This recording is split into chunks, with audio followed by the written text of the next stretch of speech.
Pangaigsoon, unsa ba kuno ang kalahian sa individual judgment o general judgment? Hukom tinagsa o ang hukom tinibuok. Una, ang hukom tinagsa, ang kalag lamang mo'y matubang sa hukmanan sa Dios. Mao nay individual judgment or particular judgment nga ang kalag niya ng panahona makadawat sa ganti og silot base sa unsa iyang nabuhat samtang buhi pa ang lawas. So mao nay individual judgment. Ang general judgment, usbon ang hukom pero ang ganti og silot dili na. Ang diha sa panahon sa general judgment, ang kalag ug ang lawas banhawon sa Dios.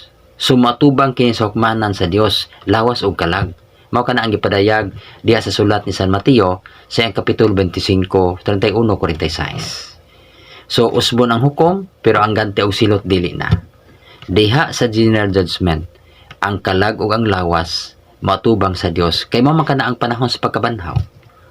Unya ang individual judgment, ang kalag lamang mo'y matubang sa Dios ug hukman siya sa Dios base sa unsay nabuhat maayo og daotan dinhi sa kalibutan samtang buhi pa. So makadawat niya ng panahona sa individual judgment ang kalag sa ganti og silot. Mao kana ang kalahian niya na. So balikon ako, ang individual judgment, ang kalag lamang mo'y matubang sa Dios ug siya hatagan sa Dios sa iyang ganti og silot. Samtang ang general judgment, panahon man is pagkabanhaw, ang kalag ug ang lawas matubang sa Dios. Ug niya ang panahon na siya patsidunggan sa Dios. Suma sa Salmo 91:8, makita unya ninyo unsaon pagsilot ang mga daotan. So ang mga daotan makakita sa mga matarong nga gipasidunggan sa Dios ug ang mga matarong nakakita sa mga daotan nga sila silutan ngadto sa walay katapusan nga kalayo sa impierno.